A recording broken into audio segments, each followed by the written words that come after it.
शौकत यूसुफजई साहब हमारे साथ है। शौकत यूसुफजई साहब, पीटीआई में थिंक ये एक सेंट्रल फिगर की ज़रूरत थी इमरान खान की जेल में होते हुए, और मोस्ट प्रोबेबली वो जगह बुशरा बीबी फिल करने जा रही हैं।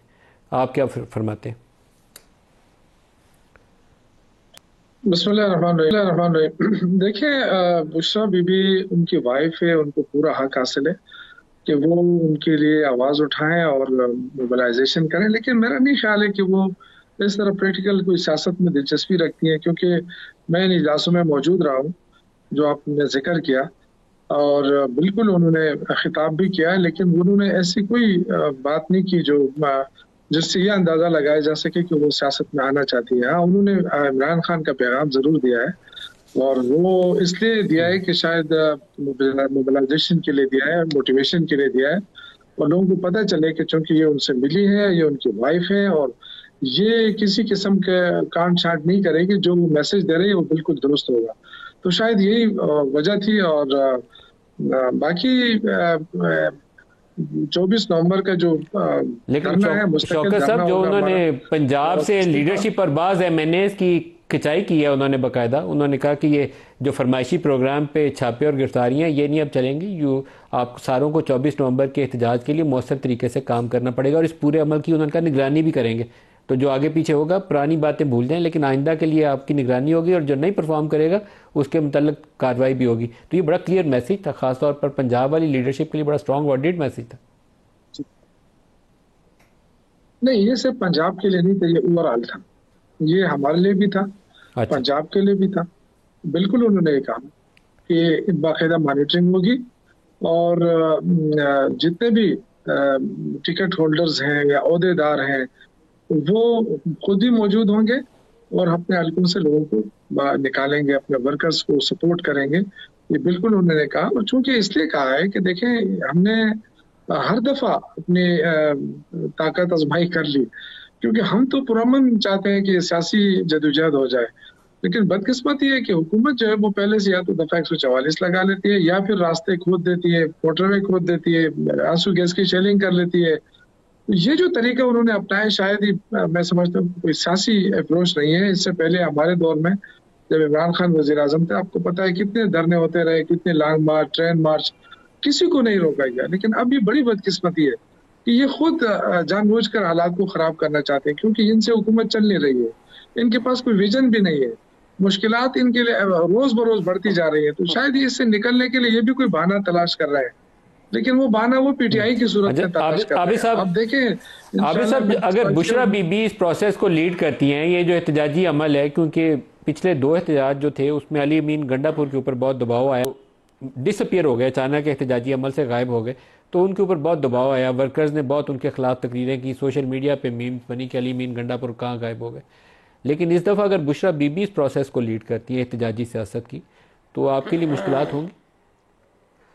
मर साहब देखें, कानून तो किसी को भी हाथ में नहीं लेने दिया जाएगा, और पंजाब में ये समझते हैं कि इनकी बेस है, तो मुझे नहीं पता कि पंजाब से कहाँ से लोग आएंगे। सिर्फ इनके जो पेड़ लोग हैं केपीके में से वहीं को वो वहाँ में से तालिबान को भी बीच में डाल लेते हैं, अफगान बाशिंदों को भी बीच में डाल लेते हैं। वो एक जमघट लेकर वो आएंगे, जो मेरा ख्याल है कि वो वफाक पर दावा माजी में भी बोलते रहे हैं, खंदके खोदते रहे हैं, पीटीवी पे हमला करते रहे हैं, सुप्रीम कोर्ट की तस्दीक करते रहे हैं, अदारों की तस्दीक करते रहे हैं, वो वहाँ पे खंदकें।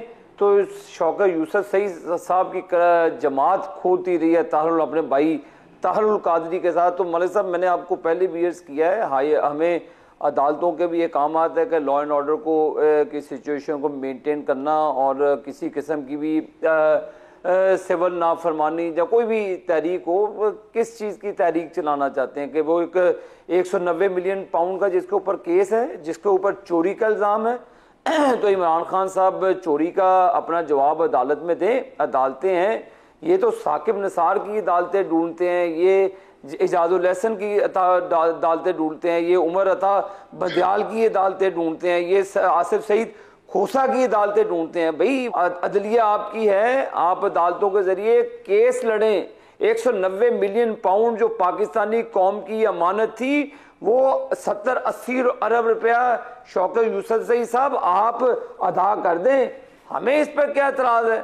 आपने अगर कोई चोरी की है, आप तो बड़े भाषण देते थे कि जी फलान ये है फलान ये है, तो मेरी नहायत ही अदब के साथ पाकिस्तान की कौम की तरफ से एक अपील है कि 190 मिलियन पाउंड जो आपने मलिक रियाज को एक लफाफे में बंद करके कौम के पैसे उनको दे दिए और कैबिनेट से स्टैम्प करवा के दे दिए, ये कैसी चोरी की बात है। वो एक एनवेलप इस तरह बंद था मलिक साहब, वो उन्होंने 190 मिलियन पर, तो शौकत यूसुफजई साहब मोहतरम आप ये जरा काइंडली बता दें कि वो 190 मिलियन पाउंड किसके थे, कहां चले गए, आप उसका हिसाब दें। चले तोशा खाना एक साइड पर रख दें कि आपने गड्डियां बेच दी, जेवरात बेच दिए, मैं उस बहस में नहीं जाना चाहता, आपने बेचिए, आपके सामने आ गए, लेकिन ओपन एंड शट केस है 190 मिलियन पाउंड का। मेरे भाई वो बता दें, आपकी हुकूमत थी, इमरान खान उस वजीर आजम थे, आपने, मैं ये भी नहीं पूछता, आपने वो उसको एक वो बीबी थी मलिक साहब, मुझे नाम भूल गया, जिसको जहाज में भेज दिया गया इमरान खान के दौर में, बड़े मेरे चले जेहन में आएगा तो मैं उसका बीबी का नाम ले दूंगा, बड़ी वो मशहूर बीबी थी जिसको भेज दिया गया, फरा गोगी। मैं शौकत यूसुफजई साहब आपसे नहीं पूछता कि फरा गोगी ने क्या किया, वो किसकी फ्रंट पर्सन थी, वो मैं ये भी नहीं पूछता कि फरा गोगी अरबपति कैसे बन गई, कैसे आपने उसको मुल्क से फरार करा दिया, मैं नहीं पूछना चाहता भाई, ना बताएं, आप इसका जवाब नहीं दें, लेकिन 190 मिलियन पाउंड का आपको हिसाब देना होगा। आप ये मत भूलें कि आप 190 मिलियन पाउंड की करप्शन छुपाने के लिए फॉरेन फंडिंग का केस भी अभी 8-9 साल से पेंडिंग है, मैं उसका भी नहीं पूछता कि वो पैसे किधर से आए, कैसे गए।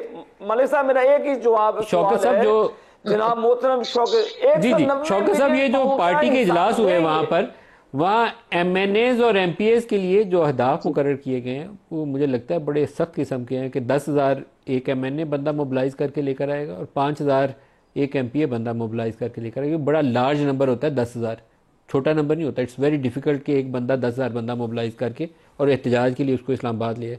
तो आपके ख्याल में ये रियलिस्टिक टारगेट्स हैं? नहीं, देखें, ये तो खैर रियलिस्टिक अप्रोच तो होनी चाहिए, हम करेंगे जितनी हमारी कोशिश होगी, क्योंकि आज तक जितने भी हमने धरने दिए या एहतजाज किए, आपको पता है इमरान खान के बगैर इतने लोग इकट्ठा करना मुश्किल होता है, लेकिन लोग निकलते हैं, जज्बा है। आप किसी भी पार्टी को मैं चैलेंज करता हूँ, हुकूमत में रहने के बावजूद तमाम वसाइल इस्तेमाल कर ले, हमारे जैसा कोई जलसा करके दिखा दे जो इमरान खान के बगैर हम करते हैं, ये नवाज शरीफ या उसके बगैर करके मैं 2014 में जब आप धरना भी कर रहे थे तो उस वक्त भी रेगुलरली आपकी वो इवेंट को कवर करता था। 10,000 कवर करना एक बंदे के लिए मोबिलाइज करना इज नॉट पॉसिबल, लेकिन ये आपके लिए टारगेट है 10,000 पर MNA और बुशरा बीबी ने सेट किया है टारगेट 5,000 पर MPA। तो आप करेंगे कैसे इसको? How would you manage it? तहरीक तादाद से नहीं, जज्बे से कामयाब होती है, और जज्बा है हमारे अंदर, तादाद जितनी भी होगी, ये मैं इस पे नहीं जाना चाहता। मैं अरबाज शरीफ साहब की सिर्फ ये बात कर, 2-3 बातें इन्होंने की। एक तो मैं इनसे अर्ज करता हूँ कि इस्लामाबाद सबका है, खुदा के लिए इसको सिर्फ पंजाब से ना जोड़ें, अपने आप से ना जोड़ें। ये कहते हैं पंजाब ना है, भाई हम पंजाब की बात नहीं है, इस्लामाबाद में अपना एहतजाज रिकॉर्ड करने आ रहे हैं, और अगर आप कहते हैं कि जी पंजाब आपका नहीं है तो बता दें, फिर हम ये तो कोई और डिबेट चल पड़ेगी।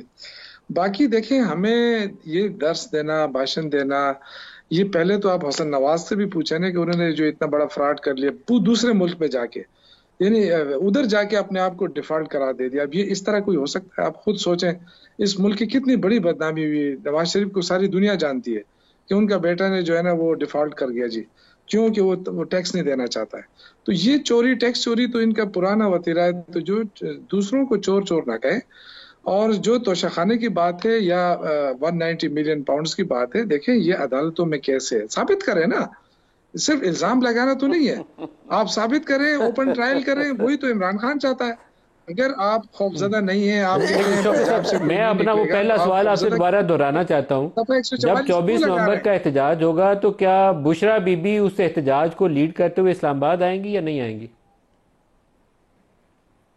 देखिए, उन्होंने, मैंने आपसे अर्ज किया कि उन्होंने इस तरह के कोई इजहार नहीं किया, लेकिन अगर वो करेगी भी तो उनका हक बनता है, बिल्कुल कर सकती हैं। लेकिन उन्होंने अभी तक, क्योंकि मैं खुद वहां मीटिंगों में रहा हूं, उन्होंने इस तरह के कोई अभी तक ख्वाहिश का इजहार नहीं किया कि मैं खुद वो करूं, क्योंकि अभी तक तो यही है कि अली अमीन गड्डापुर खैबर पख्तूनख्वा से लीड करेंगे और दूसरी जो हमारी लीडरशिप है, बाकी सारे लीडर्स जो हैं वो इस बार मौजूद रहेंगे, चाहे वो गौहर साहब हैं, चाहे असद कैसर हैं, चाहे बाकी लोग उमर अयूब साहब हैं, ये सारे के सारे फ्रंट लाइन पे मौजूद होंगे। इससे पहले चूंकि वो 26वीं आईनी तरमीम थी, इसलिए उनको कहा गया था कि आपने सामने नहीं आना है, तो शायद लोगों ने ये समझा कि बस सब कुछ छोड़ के लीडरशिप चुप गई है। ऐसी कोई बात नहीं है। अली अमीन गड्डापुर के बारे में जो हम बार बार मैं वजाहतें कर रहा हूँ कि वो डी चौक से फरार नहीं हुए, ना भागे थे। ये पार्टी का फैसला था कि आपने डी चौक तक पहुंचकर दिखाना है, और ये पार्टी के अंदरूनी सबको बता दिया गया था, लेकिन जाहिर है उसको अनाउंस नहीं किया गया था। तो शायद लोग ये समझ रहे थे कि देखिए, मैं हैरान हूं कि हुकूमत ये कैसे धमकी देती है, ये कैसे खुद सजेस्ट कर लेती है कि हम अफगानियों को लेकर आ रहे हैं। भाई, हम सारे पठान अफगानी हैं, तो आप सबको अफगानी कहेंगे कि जी अफगानिस्तान से हैं। मैं भी अफगानी हूँ, क्योंकि मेरी कास्ट अफगानी है। इस तरह जितने भी हैं ये सारे अफगानी हैं, पुख्तून जितने भी हैं। तो ये गलत बात ना करें कि जी अफगानिस्तान से लोगों को लाते हैं, ये सारे पुख्तून अफगानी हैं। तो मेहरबानी करें, ये इस्लामाबाद को सिर्फ पाकिस्तान 4 इकाई है, ये इसको रहने दें। क्या एहतजाज की इजाजत दी जाएगी 24 को? आबिद साहब, क्या 24 को एहतजाज की इजाजत दी जाएगी? मैंने मौलवी साहब, किसी किस्म की कतन एहतजाज की इजाज़त नहीं दी जाएगी, और ना ही इनको वहाँ पर लॉ एंड ऑर्डर की सिचुएशन को ख़राब करने दिया जाएगा। कानून अपना रास्ता लेगा, ये खुद जिम्मेदार होंगे अपने नफ़े नुकसान के। मैं आपको ये अल्लाह बता दूं कि लेकिन आप एहतजाज की इजाज़त क्यों नहीं देंगे? अदारे, मलिक साहब किस चीज़ का एहतजाज करना चाहते हैं? मतलब एहतजाज की वजह दे कि मैंने तो आपसे कहा कि 190 मिलियन पाउंड, क्या नवाज शरीफ साहब ने 2.5 साल 3 साल जब ये रहे हैं, क्या जेलें नहीं काटी? क्या मरियम नवाज शरीफ साहबा जेलें नहीं काटी? जहाँ से जरदारी साहब के जितने मर्जी इख्तलाफात हों, जिस तरह इन्होंने जरदारी साहब की बहन फरियाल तालपुर साहबा को रात के अंधेरे 12-1 बजे लेकर गए थे घसीट कर वहाँ से पार्लियामेंट लॉज से, वो आपके सामने वो मिसालें मौजूद नहीं है। तो किस चीज़ का रोना रोते हैं? क्या हमारे लोगों पर ड्रग्स के केस नहीं डालेंगे? क्या हमारे लोगों के ऊपर स्टेडियम के केसेस नहीं डालेंगे? तो ये छोड़ दें अब रोना, आप अदालतों को फेस करें। मैं आपको बता रहा हूं कि हमें पाकिस्तान की इकॉनमी ठीक करनी है, गुर्बत का जो लोगों के परेशानी है उसको खात्मा कर। ये समझते हैं पीटीआई वाले कि वो हुकूमत के जो प्लान है इनको सबोटाज करेंगे, पाकिस्तान की इकॉनमी पर ज़रब पारी दे देंगे। मलिक साहब, मैं आपको इनको भी आपके ज़रिए मैं बता रहा हूँ कि बहुत सख्ती होगी और बड़ी सख्ती से पेश आया जाएगा, किसी किस्म का लिहाज नहीं होगा। यही होगा, ये मैं आपको बता दूं। तो ये अपने नफा नुकसान के जिम्मेदार होंगे। ये तो आबिद साहब आप डराने वाली बातें कर रहे हैं। वैसे तो पीसफुल प्रोटेस्ट हो तो रुकावट नहीं आपको बनना चाहिए। मालिक साहब, हमें तो अदालतों ने भी डायरेक्शन दी है कि आप लॉ एंड ऑर्डर की सिचुएशन को खराब ना होने दें जाए। ये मामलात है तो ये अदालतों की डायरेक्शन पे है। तो वैसे भी फौज के हवाले किया हुआ है वो इस्लामाबाद जो है। तो ये अमन आमा की सूरत हाल किसी कीमत पे ख़राब नहीं करने देंगे। ये चाहे लगोट कास के आए या ये नारे लगाते हैं अल जहाद अल जहाद। मलिक साहब देखें, अब मुझे बताएं, वो चीफ मिनिस्टर है कहने को, मेरी तो वो किस चीज़, ये अल जहाद क्या है भाई? ये शौकत यूसुफजई साहब, आप अच्छे आदमी हैं, मैं आपकी एज ए वर्कर बड़ी इज्जत करता हूँ, क्योंकि आप पुराने वर्कर हैं और कारकुन हैं। तो कारकुन हमेशा इज्जत ही करते हैं। लेकिन ये कौन सी सियासत है अल जहाद अल जहाद अल जहाद? भाई आप वहां पे बॉर्डर पे जा रहे हैं, कश्मीर फतह करने जा रहे हैं। भाई एक करप्ट आदमी जो 190 मिलियन पाउंड खा गया है, अदालतों में शौकत साहब से भी सवाल कर लें, एंड पे आ गया।